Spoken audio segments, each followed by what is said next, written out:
I'm going to start off things with a listener email. I'm going to do a better job at including more listener content on the show. It's part of the new kingdom that we're all moving to here. Okay, we're all going to get to the new kingdom. Here we go. The new kingdom. And the subject line is titled "Thoughts about the alien message." And I believe I forwarded this to Joe and maybe even Cratchit. Nope. I didn't forward it to you. Okay, no, I looked. Cratchit was not on the email. Okay. Well, I'm gonna forward I don't know why you're excluding him lately. I'm going to forward it. Not fair. It's because I read emails.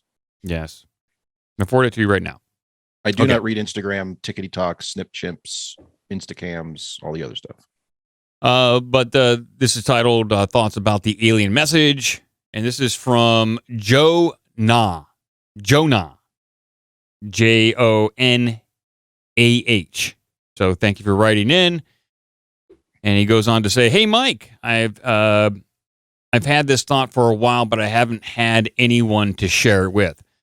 I've always believed in aliens and have have seen stuff in the sky myself, but the fact that the media and the government spent 60 years plus making fun of anyone saying they've seen things in the sky enough to keep regular people from talking publicly, then flipping completely and saying it's all real and we need money for defense, and here's a video of a Tic Tac was sketchy as hell." I agree. I think a lot of people in the UFO community would sympathize with that the media has been making fun of people for a very long time, and now they want to own the message. But he goes on to say, "The thing that makes me question abduction stories the most, however, is the messages abductees receive is always the same. Quote, save the earth, stop war, love each other. If an alien race was really watching all the shit going on here on Earth, they would be aware that you and I are not capable of starting wars. We are only capable of agreeing to fight in wars on the behalf of the evil people in charge." Okay, I'll comment on that. So the alien abductee phenomenon, I would say, by and large, the people, the humans, do receive messages, and in general, the message is stop polluting Earth, stop destroying the planet you're living on, and love each other. But more specifically, in detail, is that oftentimes each message is individualized, and the details don't often pan out to be true. Like they'll give like a specific year. They'll say like in the year 2020, X, Y, and Z will happen, and it doesn't really come to fruition. Like the specific details seem to be very murky and fake. The overall message, as what he conveyed here, seems to be true. But it does seem like the aliens either get their information wrong or are flat out lying in these abduction scenarios. He goes on to say, Have you ever heard of a single experiencer saying the message that they got had to do with protesting war, stopping the people in charge, or anything promoting the individual? Is it possible any higher entity would be in a Star Trek utopia and would be anti-individualism? However, it should be obvious that governments, not individuals, are the only ones capable of oppressing, enslaving, starting wars, and polluting the environment on a huge scale. Correct. I would say not necessarily. Not only governments are capable of doing that. There are obviously.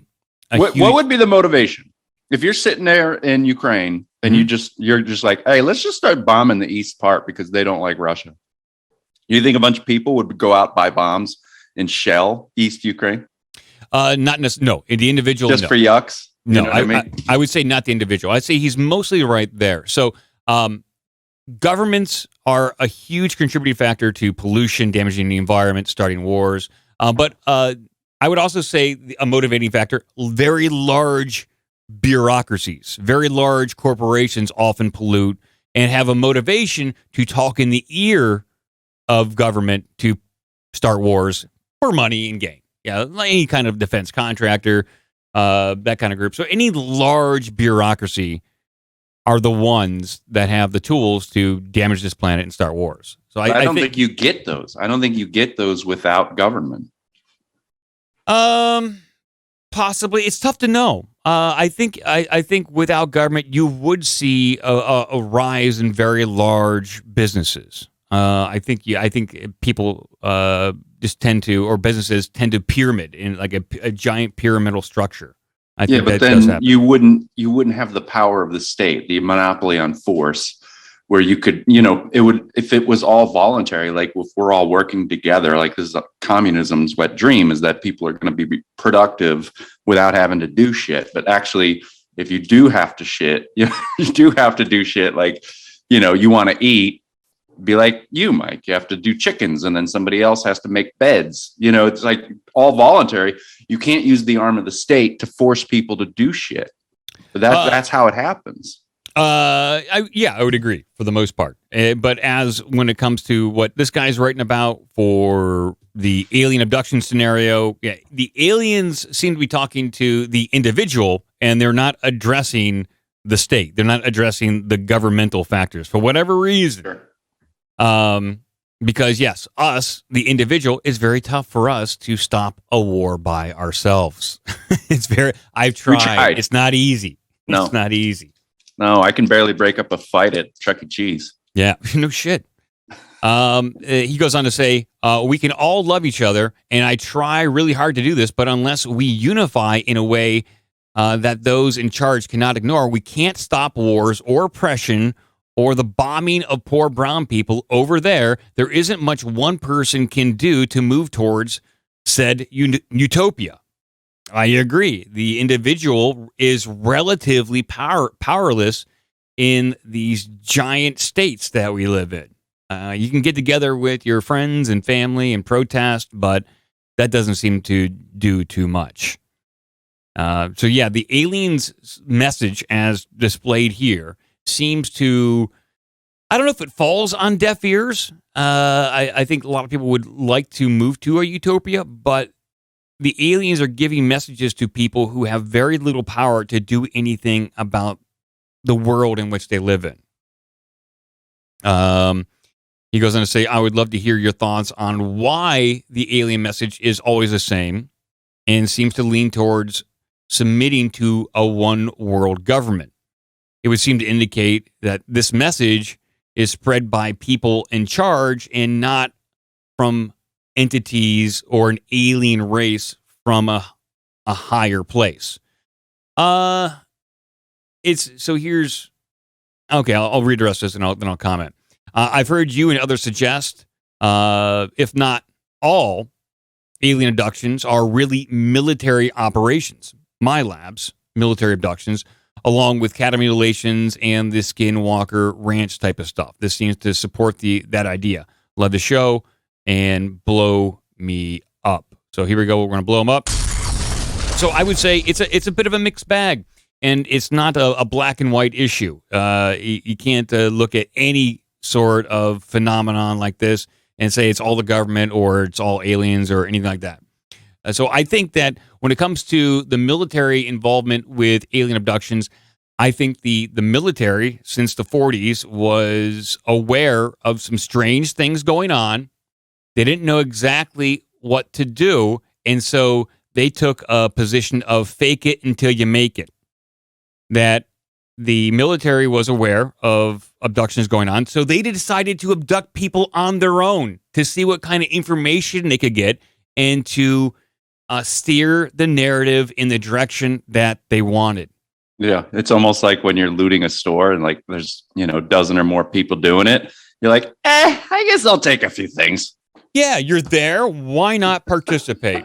And it's not unlike what the FBI does by infiltrating groups to then lead the charge and then construct a narrative so they can have a nice publicity marketing scheme all around that event. Like you can have what happened with the Whitmore kidnapping plot in Michigan. What's happening with Patriot Front? Remember the guys with the shields? Yeah, they're out of the news. LARPing. And it's come to light that the Oath Keepers had multiple informants in there. Then you had like the World Trade Center bombing of '93. There were informants in there. So I think something similar like that may be happening with the alien abduction phenomena. There really are true strange abduction events, but then there are the faked ones that are promoted, and you get certain messages. Like the military probably wouldn't be abducting people back in the 1700s. There are I've read. Well, they did. It's slavery. Well, sure, in that instance, but not they. To my knowledge, they weren't dressing up like green people from Mars and then enslaving those people. That would be Doubt it. Yeah. Probably not. And I've read stories like that on the show where there have been people that have been abducted by supposedly creatures from the underworld Centuries ago. Yeah, centuries ago. This weird things. So I think that it's a mixed bag there, and that the overall message that people are getting about the environment in a one world government, that kind of thing, maybe that's more of a military style abduction to start planting the seed through the countless generations that this has been going on, that the aliens are here and they want to help us and they have a vision for a one world government. It's possible. That would be an ultra high level operation, well past the purview of the presidency or any administration, and it just remains a policy in place throughout. It's like a forever policy, one of those forever policies that's been going on since like World War II. It's a foreign policy in place that no matter what administration's in power, it continues to persist. Something like that. Are they helping us? Who, the aliens? Yeah. I don't think that. I mean, if they're helping us, it's not anything overt. There's anything obvious that's going on that we can point to and say, hey, thanks, alien. Thanks for planting the tree. Thanks for mowing my lawn. Thanks for turning this cow inside out. Yeah, I was looking to do that on the weekend. I just ran out of time. I was trying to remove cow tongues, but I had to go to work. Yeah, there's nothing in like your everyday life that you can point to and say, hey, thanks, alien. Not unless you believe all the technology we currently use was seeded by the Roswell crash of like 47, which some people believe. I'm kind of up in the air about. I think aliens, they could start a really dope moving company. You know what I mean? You get like if you wanted to move from California to Florida. Two aliens in a truck. Two aliens in a truck. You have Bleep Bloop and Fibber McGee on the side of a truck, and it's like Skeeter. Can one alien's Bleep Bloop and Skeeter, and they'll take your stuff across country in a UFO, and then they'll vaporize you after they're done abducting you and molesting you in their shit. I do want to warn as somebody who's used that service. So what they do is they use a beaming system to like break down all your stuff into its individual molecules and atoms, and they reconstitute at the other end. But they don't pay attention to how they reconstitute it. So you got to watch out. You get the same amount of mass back, but you don't get all your stuff. It's like a Star Trek transporter. They can take you apart real easily. It's the putting you back together in the proper order. That's the tricky part. Yeah, they got. Do not put your pets in there. Toilet seat is made up of all your knives and silverware. Oh my God! Yeah. Oops. I guess you'll have to use it if you got to take a crap, but it's going to be pretty painful. Well, hey, thank you for writing in. I do like these bigger questions about the phenomenon, and you bring up points where we don't often talk about these broader things, but I like it. So thanks for writing in, and we'll move on. I have a couple more headlines here that may fall in line. We'll see.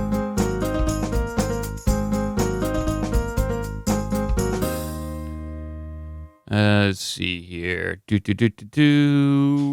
All right, here we go. So, as a related headline here, I'll bring this up.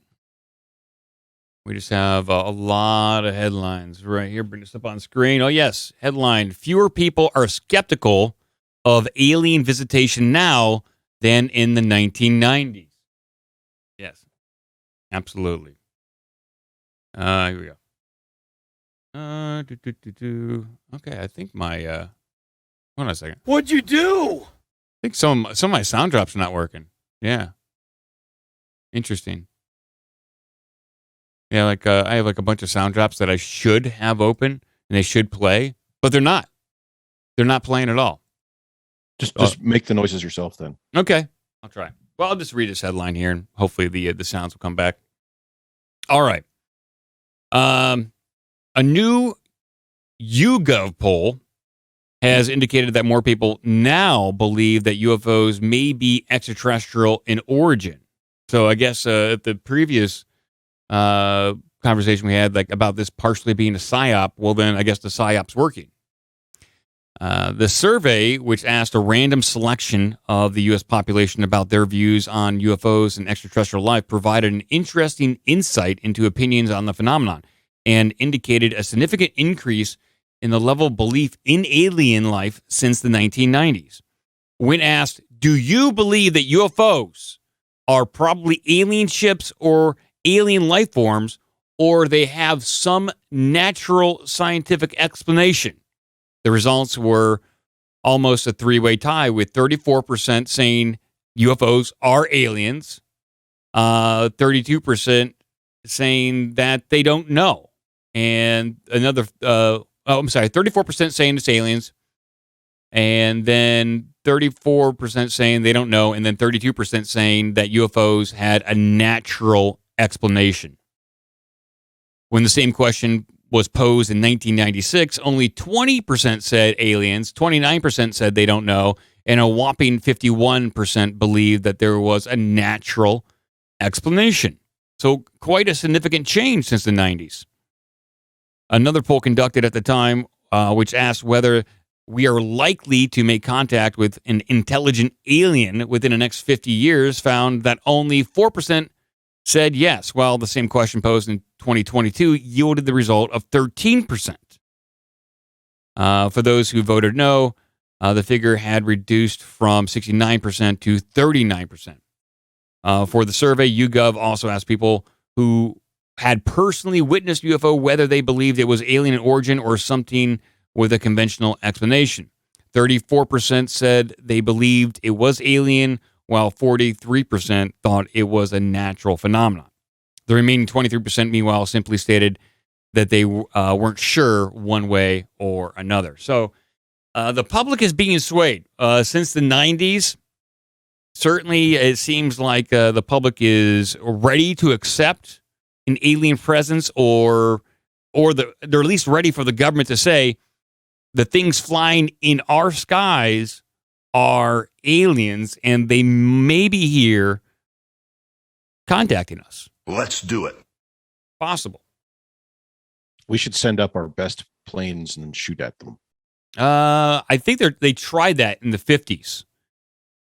They did try that in the 50s, and I believe one of our brand new jets at the time, I think it got taken down. It was destroyed. Boy. I've been so flustered here, I haven't even combed my hair before I went on air. All right, my sound bites are working again. I had to clear the memory, reboot the app, and then clear the memory again. How about that? What's the app? I'm just using QuickTime for some of my newer sound bites. But Stupid. It just ran out of memory. So QuickTime did. QuickTime ran out of memory. Apple is shit in the bed, dude.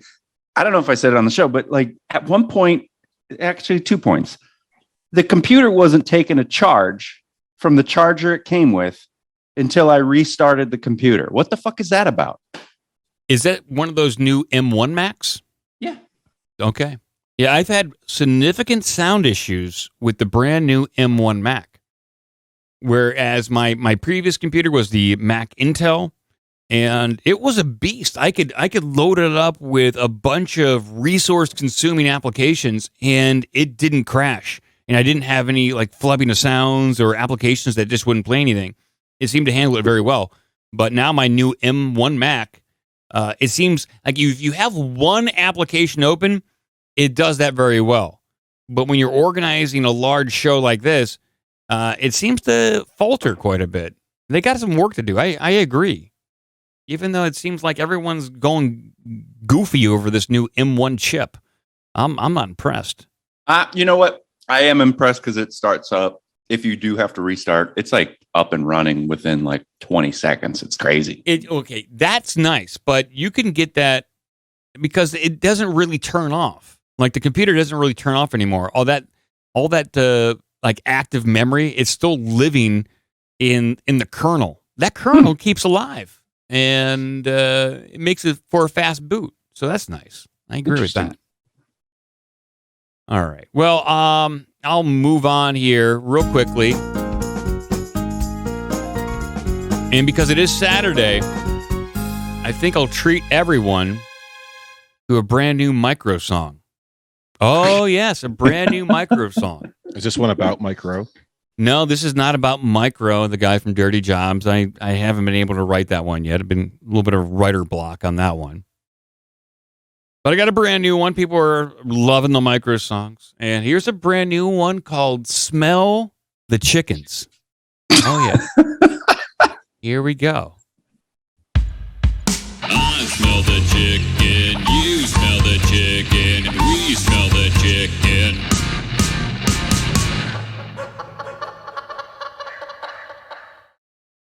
There we go. There we go. I sing that song to my... Very moving. I sing that song to my dog when I take him out for a walk around the property because he's always smelling the chicken. And then I was like, I smell the chickens too. And then I go like, we smell the chickens. And, it's a little song we sing together. You're bonding. Yeah. It's a song about bonding. Yeah. I would like to request an acoustic version of that song. Oh, you think I should take really it unplugged? Yes. Okay. The ukulele version. Think I should do an unplugged We Smell the Chickens song. Well, maybe. Keep that on your back pocket for the encore. You come back out, we do acoustic version of We Smell the Chickens. Yeah, I'll see if I can. Maybe when MTV starts up Unplugged again, they'll invite me out there to First do episode, special Unplugged with this guy. with doing micro songs. God, what a boring show that would be. I bet it would be snappy. The songs would move along very quick, and I don't know, maybe there's something to it. I bet MTV could get Micro there. Mm-hmm. They got the poll. They could probably make some calls and get them on the show for me. All right, just one more quick little headline here. This is a spastic show, and then I'll pass it. I'll pass the torch to Joe over there. But here's just a quick little headline for everyone out there. Bring this up on screen. Remains of real-life 3-meter tall Thunderbird found in Australia. Oh, yes. Okay. Well, this storyline, when I read the headline, it reminded me of the story I read about Hollow Earth. And I talked about Hollow Earth and how before the great cataclysm that brought the Ice Age, there was a race of little people that lived in the north, and they were doing battle with giant storks and giant cranes. And so this race of like pygmies, they would fashion like spears and shields, and they would do battle with these giant storks. And until the great cataclysm came, then they were chased out of the north, and then all across the globe, they were battling these storks. And there's stories from all across this great world of ours about little people battling giant birds. And so when I saw this, I was like, hey, kind of reminds me of that story a little bit. So paleontologists have unearthed what is thought to be the leg bones of the largest species of bird to have ever lived. While today the ostrich is the largest bird to walk the earth, in the distant past there existed an avian behemoth closer to the size of a larger dinosaur than anything alive today. Closer in size to large theropod dinosaurs. You know what a theropod is, Cretched? Oh, a theropod? Theropod. I have to see the word. I don't know what a theropod is. Now paleontologists working in Australia have discovered what is thought to be the fossil remains of the biggest bird that ever existed. Well, what about Big Bird? That's a pretty big bird. Yeah, what the hell? I think they're kind of like sidelining that guy, but okay. So I think you're referring to theropods. Theropods, yes. Yeah, it's just it's a line of dinosaurs that walk upright on All two right. legs. From No, it's theropods. Therocatosaurus? Well, this prehistoric beast, which roamed the earth millions of years ago, was like an ostrich on steroids, standing at a height up to 3 meters tall and weighing a staggering 500 kilograms. Wow. So 500 kilograms, that's about 1,000 pounds? I would say about 1,000 pounds. And then 3 meters is about 12 feet tall. So that's a giant bird. That's bigger than Big Bird. 10 feet. This latest fossil discovery, which was unearthed, let's see here, in the northeast of Alex Springs, will hopefully help experts learn about the true size of these prehistoric giants. It is even possible that more of the skeleton is buried nearby, just waiting to be found. So you can see these huge bones on screen right here, and they're giant ass bird bones, I guess. That's okay. And from those 3 bones, they will be able to tell you exactly how big or what this thing looked like and all that stuff. I guess so. That's what they're claiming here. That's what the archaeologists and the paleontologists are claiming with this stuff. I would just say, hey, what about Hollow Earth? What about the pygmies? Are we forgetting about them? They matter too, you know. I want to know about Big Bird. What Yeah. species is he or her or zur? I think technically Big Bird's classified as a Muppet, right? He's not a Fraggle. I thought a Muppet had to have somebody's hand up their ass. Oh, you're right. Because, so I guess technically Big Bird's a monster then. A horribly disfigured monster roaming the earth, seeking some sort of, I don't know what he's classified as, but. Big Bird, by the way, did you say Big Bird's costume is 8 feet 2 inches tall? Not quite as tall as this large 12-foot dinosaur they found in Australia, but okay. All right, just some bird news for everyone out there. We'll move on. We're going to get out of here. Here we go. And now it's time for the Joe Show. Did you know it's time for the Joe Show, Joe? This tends to happen Saturdays. It's all right. So I avoided the current events, but there's been a lot of things are going. The accelerationism continues. So what are we accelerating towards? God knows. Apocalypse. These maniacs. Yeah, Biden said that. I don't have anything on clips for that, but there are clips out there. But anyway, the pipeline that all got blowed up, and it's a crime to say that the United States or some partner with the United States did this. Because obviously Putin did it. Yeah, hold on, Joe. I heard actually that Nord Stream 2 was not damaged, and that there's actually some debate over if both of them were destroyed or only one. True. Yeah. And I haven't confirmed either, but Aaron Mate is really good on this. He was on Jimmy Dore this week. Yeah, he's really good. He was on Tucker Carlson too. He's like apolitical when it comes to reporting the news, although I think he is a lefty. It doesn't matter. He actually was. Everyone strive to do that? Yeah. Be a lefty or be on Tucker Carlson. But he was in Syria reporting on stuff that other people were just reading tweets about, and taking government official sources say stuff. But he's in there. And so obviously he was demonized as a misinformation guy. He famously called, I can't remember which big newspaper, and said, so why did you say I was misinformation? You didn't give one citation of evidence, any claim that I made, and disprove it, which is how they do it. Yeah. Joe Biden didn't say Negro 3 times in a speech or whatever it was. Disinformation. I know. Joe Biden didn't say get vaccinated to protect yourself from hurricanes. It was which hurricane did he say that? chocolate chip. It was the chocolate chip hurricane. That sounds like a delicious hurricane. Hurricane. Open your mouth during that. I gotta hurricane. go down to Florida for that one. Take me a bunch of garbage bags, catch some chocolate chips. It's like those money booths Yeah. How many yeah. chocolate chips can you grab out there in 140-mile-an-hour winds? Give us an email at ourbigdumbmouth@gmail.com. Check out obdmpod.com for all the social media and donation links.